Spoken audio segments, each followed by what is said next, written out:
guys, welcome back to the Six-Side Calcio Podcast. Today is the day after Napoli won the Coppa Italia final against Juventus. And Danny, how are you feeling?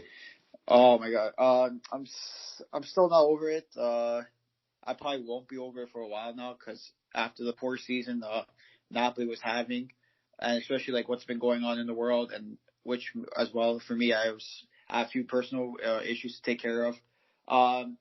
Napoli, thank you again for making me happy for the first time in a while from Calcio's Calcio point. It was a close. I wouldn't say it was a close game, but I think Napoli deserved the win. Juve, a lot of people think, "Oh, Juve played good." In my opinion, they played like crap. I feel like if it wasn't for Buffon, the game could have been over in the 90th minute. Maybe 3-0 at most. Napoli were so unlucky, especially at the end when Maximovic headered it in. Buffon made a great save, and then Elmas hit the post. And penalties, big early save by Meret on Dybala, and then Insigne got a beautiful penalty. Buffon didn't even move after, and then Danilo's guided back to Turin, and then from there Napoli just took over, won the Coppa Italia. Our live reaction to the Coppa Italia is on YouTube. We'll leave the link on Twitter or on Instagram for it if you guys want to watch it after. We had me and then my buddy Carmen from the Napoli Club Toronto. We were live reacting to the game. Fortunately, our live stream got taken down because of copyrights claim. And then we just made the video of the last 15 minutes plus penalty shootouts. And hopefully you guys enjoy that. And yeah, I'm just really happy because this is the first time Napoli has won a trophy since 2014. So it's been tough. It was a tough year, but since Gattuso's came in and took this team over, they look nothing but sharp. Gattuso's a really good coach in my opinion, and he's also maybe one of the best motivating coaches in the world. So, Andrew, what do you think about the game yesterday? Yeah, definitely. I agree. I think Gattuso, when he first came in, he was seen as only a motivator. I think after yesterday, he did prove that he is a tactician. He's developing as his years and tenure as a Napoli coach goes on. I think at Milan, it might have been too soon, but I think that move to Milan when he was a coach was very necessary because I feel like that's what gave him some Serie A experience in order to be a coach for Napoli today. So I think Gattuso's improving as time goes on, and I feel like even if he's not the tactician that you see in many other coaches, like for example, I think his name is Belsa or something like that from Leeds, that he's a really good tactician, the Leeds United coach. And he may not be someone like that, but his motivation is something that not many managers have. I think Antonio Conte has a little bit of that, but not to Gattuso's level. And I think Gattuso does a really good job of making his players feel what he feels. He's obviously been through a lot these last couple of weeks with his the death of his sister. Our condolences. Yeah. And I feel like he really took in what he feels from that and almost fed it to his players to spur them on. They really played for him, you can tell. And from the first minute to the last, Napoli pressured Juve. They played hard.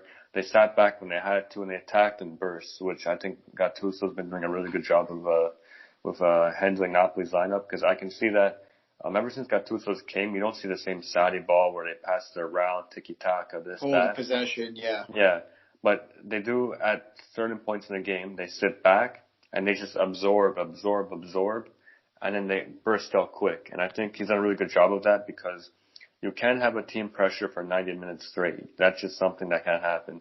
They're going to get burnt out and they're going to get tired and lethargic. Like you saw in Juventus, Juve looked very tired around the 60th minute mark. I noticed it.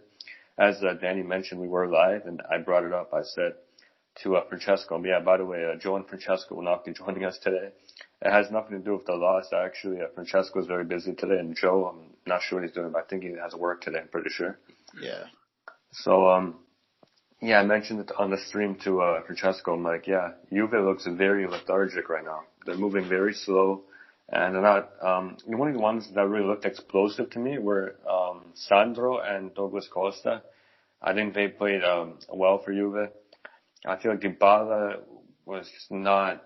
Against Milan, he played very well in my opinion, but against Napoli, he struggled.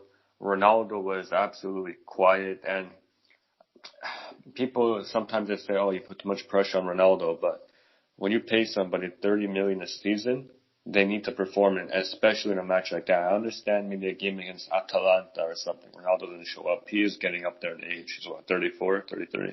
Yeah. Yeah, he's around 34, there. turning 35, I think. Yeah, so yeah, he's getting up there in age, but when you pay 30 million a season for a player, you expect him to show up, especially in a final. So, yeah, my bad there. Yeah, but Ronaldo, yeah, he should have played much better.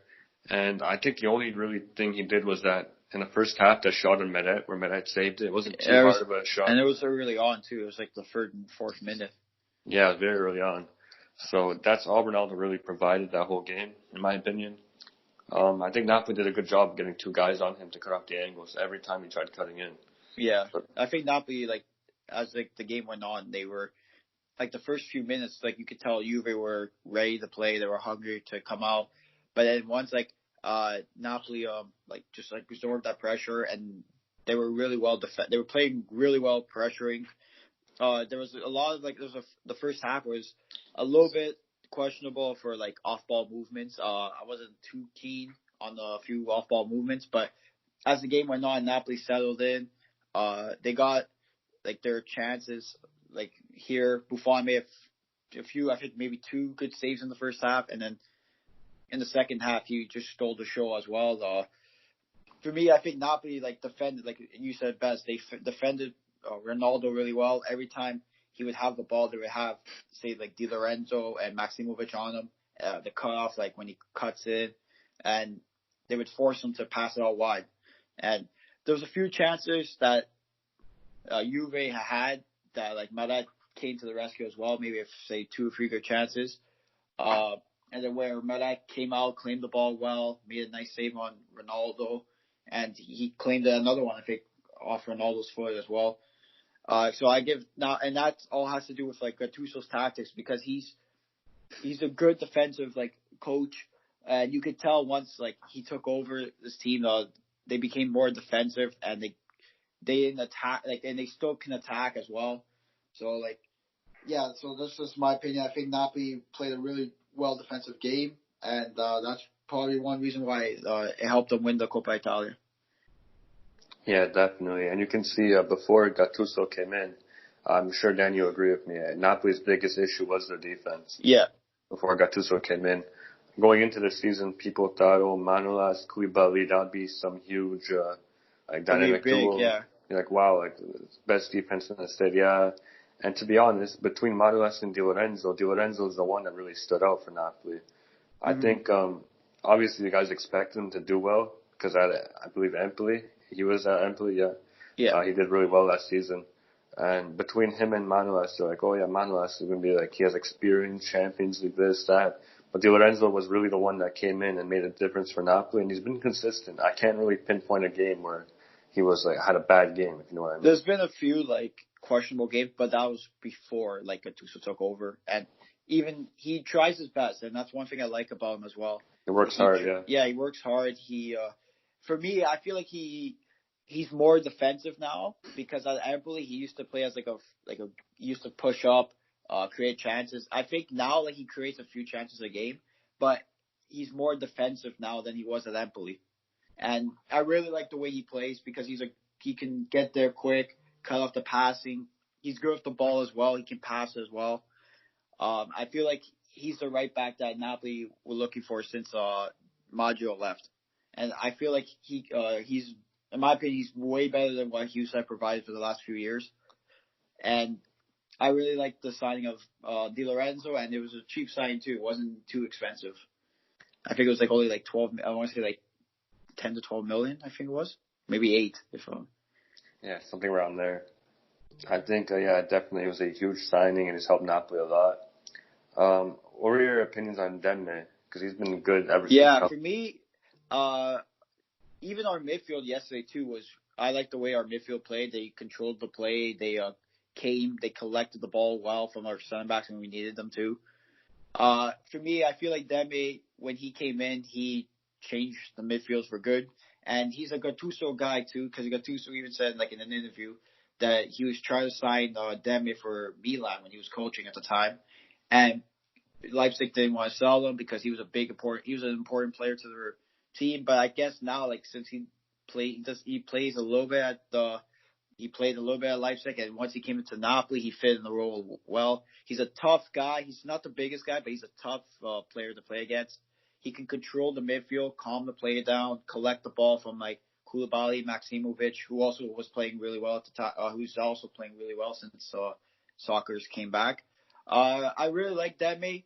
For me, and it's also a cool story too that his dad was a Napoli fan growing up, and he also named him after Maradona. And so you can tell he plays with a little bit of passion for his dad and for him as well. And I really like Demi as a player, and yeah, I think it was a good signing for us. Yeah, definitely. He's been doing really well. I also want to move in here quickly to Manolas's comments on Instagram. We have a group chat, and I went on a little bit of a rant. He didn't directly mention Roma, but you can tell he threw a jab. I know how he is. Over time, he's done little things like this to other teams. He basically just, I don't want to quote him because I don't really have it in front of me right now, but he basically said, I've been in Italy for 6 years and I finally won a trophy. And there's no need for that. Yeah, exactly what he said. Oh, so something like, I said that. And he goes, I'm just happy. He goes, he said something along the lines. He goes, I'm happy for my team and the staff that we won the trophy after that.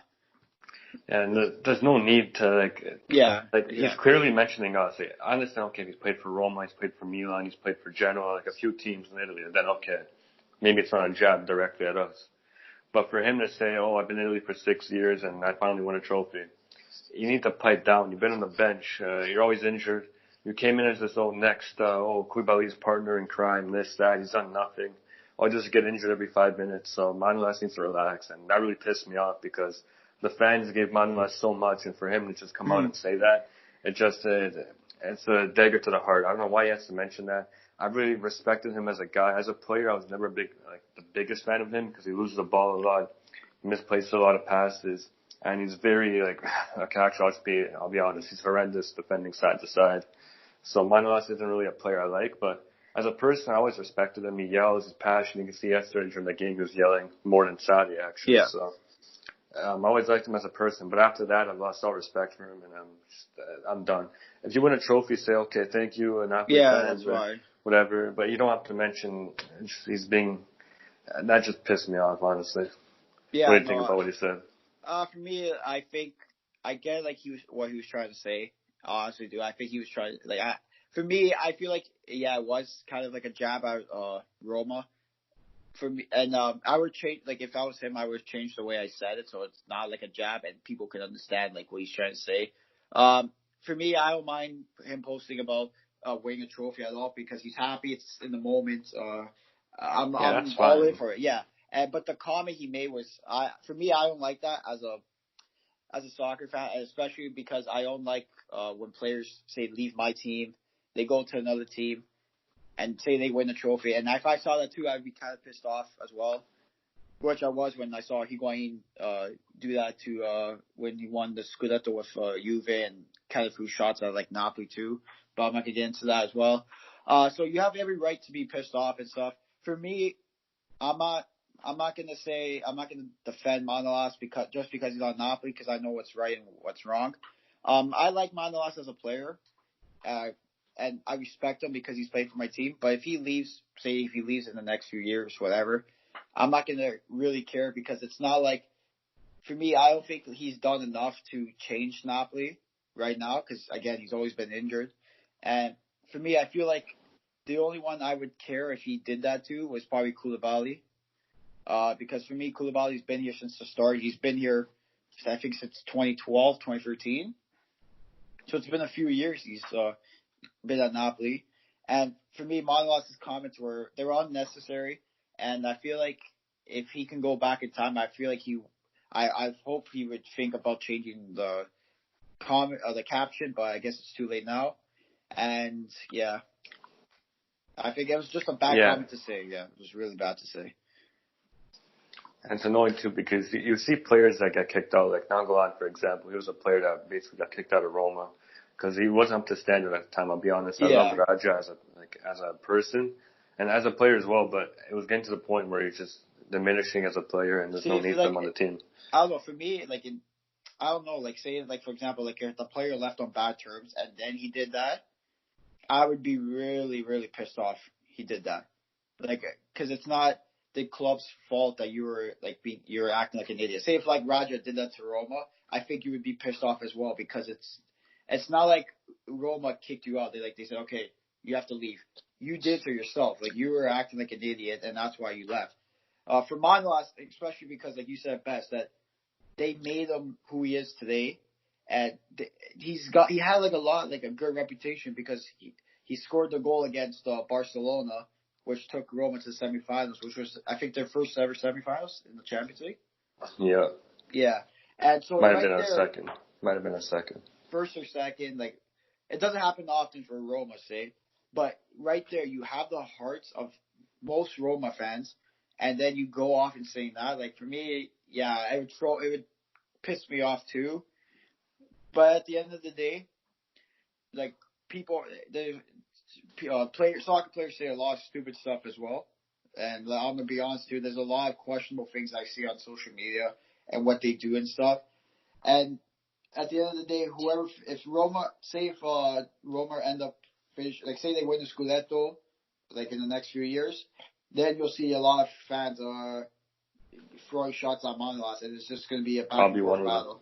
Yeah, I'll be going off on him as well. No, but just like Nainggolan, like, he basically got kicked out. Nainggolan got kicked out of Roma, and when he left, he did say things about Monchi, because Monchi was not right, like the things he was saying in the media and all that. So he was saying, like, whatever he was saying is rightfully so. Yeah. But he never once said anything about the team, anything about the players, the fans. Nainggolan is always respectful. He's always loved Roma. Then you have Manolas here, who's had a history of just being snarky, I guess the best way to put it. Mm-hmm. And he wasn't kicked out of Roma, but let's just say like this, he kind of was. We accepted an offer for basically a bench player in Diawara, who never played for Napoli. And what was it, 23 million plus Diawara or something? I think so. It came out, the total value came out to like 36 million. Yeah, so both deals. Yeah, I'm pretty sure it was like 23 million in Diawara. So we took a bench player plus 23 million for you. That means we didn't really value you too much. That last season, maybe it could have been more. I think it could have been like 35. Yeah, something like that. But anyways, it was in that region, and we didn't value him that much. We took a bench player in 23 million, and that bench player has been fantastic for us despite his injuries. Yeah, he's been really good since he came to you guys. Yeah, he's been one of my favorite players, definitely. I'm sure everybody else who likes Roma can agree with that. Mm-hmm. But yeah, I don't really want to give this guy much more attention. I guess we'll move on. This weekend, the Serie A is back, not just the Coppa Italia. The Serie A is back. Let's go. First time we said that in what, like 4 months? Serie A is back? Yeah, it's been a while. I'm really excited for it. Roma, I'm excited for Wednesday. They'll be back. Yeah. But this weekend. Hopefully, Napoli recover in time for their next game. When is that? The 23rd, but I know in Napoli they're still partying right now. They were partying last night at 4 a.m. in the morning. I was seeing videos. It was incredible. Wow. Oh, yeah. So we have a tough game to away against Verona. Verona, yeah, they're a tough team. And you know what? We're playing against Ramani too. So who knows if you might even play. Well, yeah, that'll be a tough one. Yeah, but like, obviously, guys, for us, it's going to be hard to preview every single match day because we are going to have, how do I word it? We're going to have, maybe 2 match days a week we're going to have? Yeah, maybe, that, right? Say roughly, maybe 3 or 4, I think it was. 3 or 4 match days a week? I think this week coming up, we have 4 on the weekends.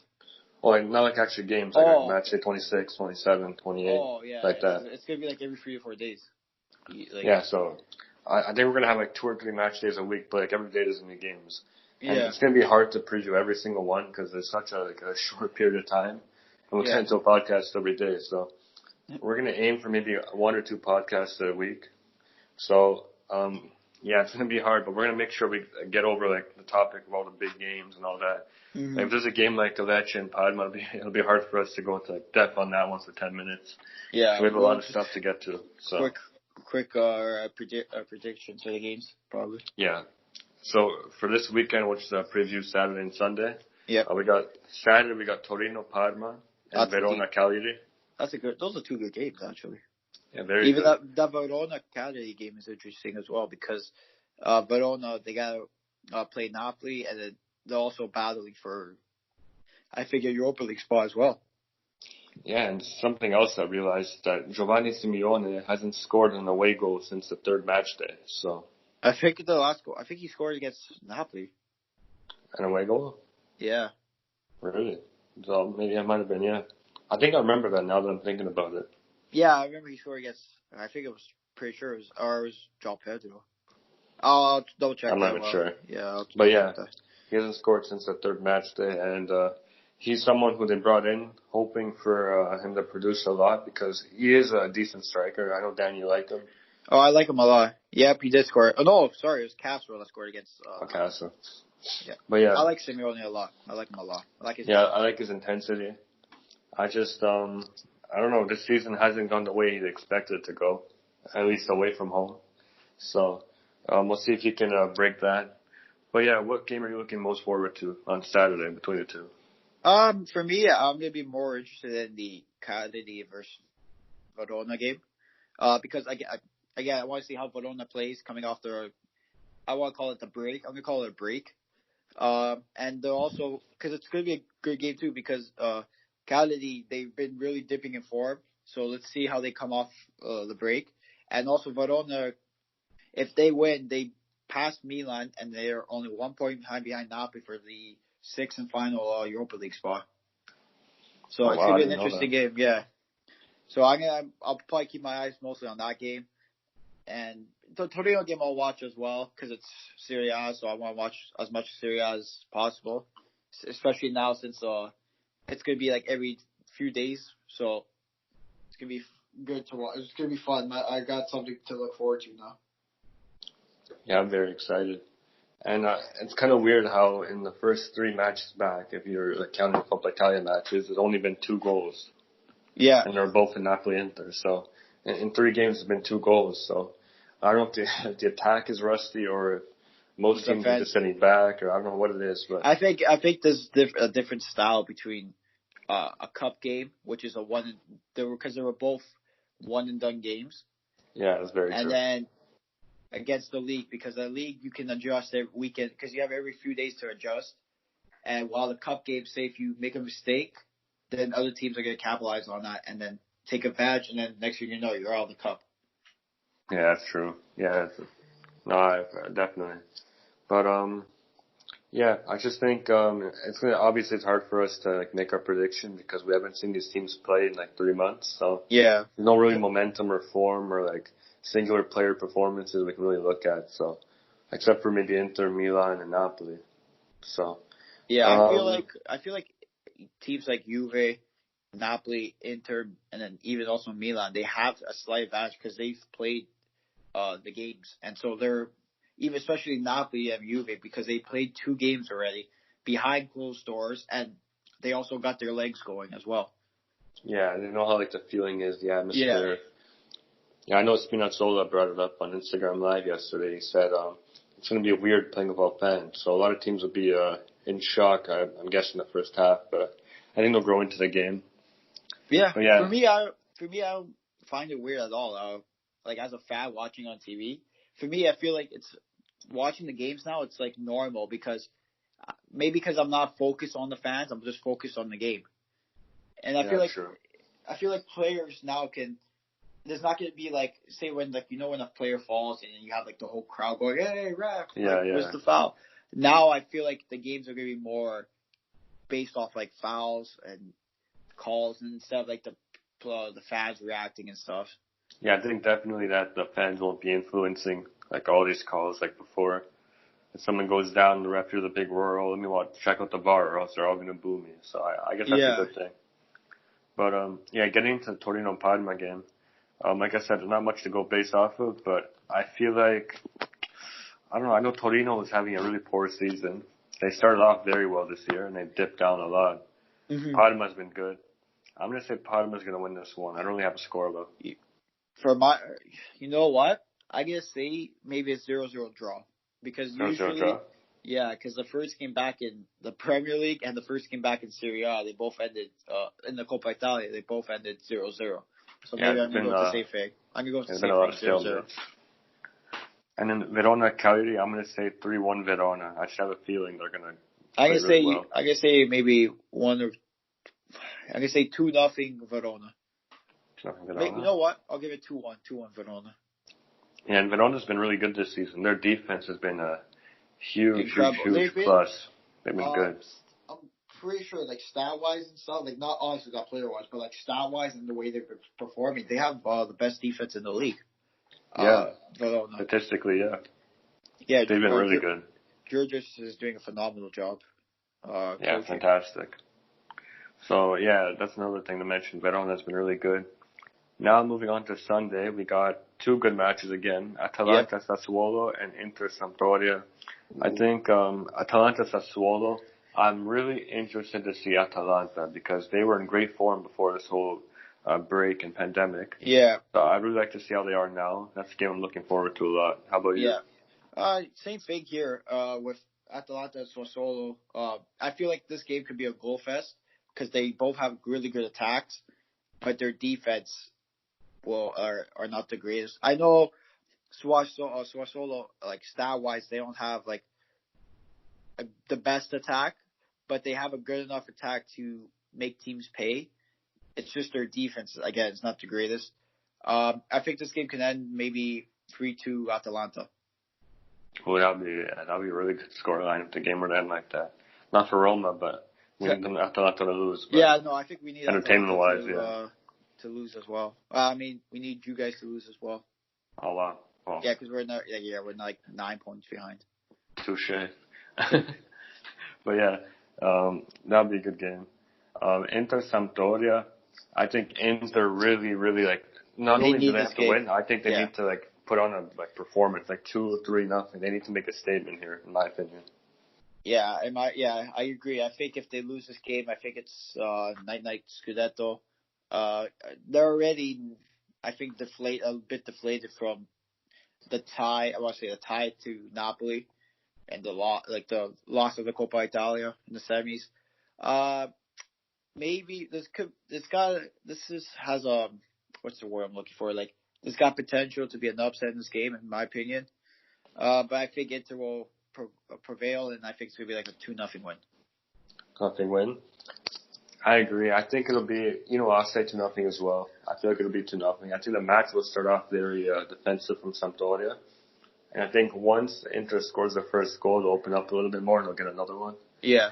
But yeah, Inter really needs this win and they need to perform because against Napoli, they couldn't finish. I don't know what it was. But Lautaro seems to shy away in big games from what I've seen this season, so. At least now Inter can have a chance to score. They won't be going up against Ospina. Yeah, Ospina is playing like a prime Buffon or Sorrentino. Yeah. But yeah, those are literally Sorrentino. Sorrentino, for those of you who don't know, Sorrentino was on Chievo, and every time Chievo played a big game like Juve or Napoli or Roma or Inter, every time he would, I don't know, he makes some saves, I couldn't believe it. Actually, incredible. And it's not like he's like 24, 23. This guy was like, what, 36, 37 at the time? Maybe late older. 30s. Yeah, maybe even older, so. And like, it was incredible because he would play like Buffon and like Dino Zoff together against like the top, I won't say like top 6 teams usually, but then against like the bottom teams, he would play like Karius or like Rob Green in the 2010 World Cup. Like there was some games like I'm looking, I'm like, is this the same guy that was playing against us last week? Yeah, exactly. Like but he's a Serie A legend in my opinion. Like, no, definitely. Not like technically a Serie A legend, but like if you talk to like Serie A fans who watch the league for a while, they'll always say, "Oh, he's underrated one." Yeah. They always hated playing Sorrentino. Yeah, for the people who watch Serie A a lot, like every game, like whatever's on TV, they know Sorrentino is a legend. Yeah. It's so hard to score on that guy. But yeah, we covered everything there, and yeah, I think sometime this week we still got to work out, like myself, Danny, Joe, and from Chad. We got to work out when we're going to get this whole schedule going. 2 podcasts a week. Maybe we'll do one Monday, Friday. We're not sure. We got to work that out. Yeah, because I think where's the games? They're basically every day. I know Thursday there's no games this Thursday. Maybe we can do on Thursday. Yeah, we'll do on Thursday and recap from Monday to Thursday. We'll find. I think we may do maybe one podcast every off day. Yeah. There's like no games. We'll see. We'll keep you guys updated on our social media. Yeah, you can find us on Instagram at Six Side Calcio. Same with Twitter at Six Side Calcio. And we'll work everything out and let you guys know. Yeah, exactly. I think because it's gonna be tough now too, because like even for like people who do like other podcasts as well, because it's okay. We gotta reflect on this match day, but then this game's today. Like it's gonna be tough, but we'll figure it out. Yeah, it'll be tough because while you guys are listening, there's probably 3 or 4 other games going on at the same time. So it's just going to be tough, but we'll work it out. We'll always find a way. I just want to give a quick shout out to Carmen from the Napoli Club of Toronto for hopping on the live stream again. Like Danny mentioned, he was on it. We really appreciated sharing the moment with him because we know winning a trophy for Napoli, things like that, it doesn't happen often. So to be able to share that moment with him and Danny as well was very special for me. I'm not sure about Francesco because he wasn't the best of moods, but I know it's great to hear. I know Danny, we talk every day. I know how much this means to him. He's a big Napoli fan, so to see him happy like that was nice to hear. And same with Carmen as well. So congrats to you guys. Yeah, and thank you guys also as well for coming to support the stream for the semifinals and also the finals. Unfortunately, again, the final stream was taken down due to copyright, but we still have the last 15 minutes and the video of us reacting to the 80th minute on plus penalties.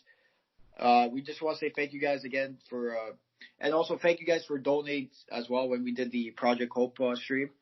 We truly appreciate you guys, and also appreciate the support and love you guys give us every day. Thank you guys again. I don't know, I got no words for how much you guys mean to us when you support us. It means a lot. And we're doing this, guys, for you, so we can provide Serie A content, exclusive to Canada and Toronto. And, thank you guys a lot. Yeah, and June 28th is our 1-year anniversary, so expect something on that day. We're going to be working on something. So, once again, like Danny said, thank you for all the support, especially this past week. It's been the most successful week, YouTube-wise and viewership-wise for us. So it meant a lot to us, and we're looking forward to the future. Thank you for listening to this podcast, and see you guys next time. Ciao, ragazzi. I was nothing but loyal to you and from the start.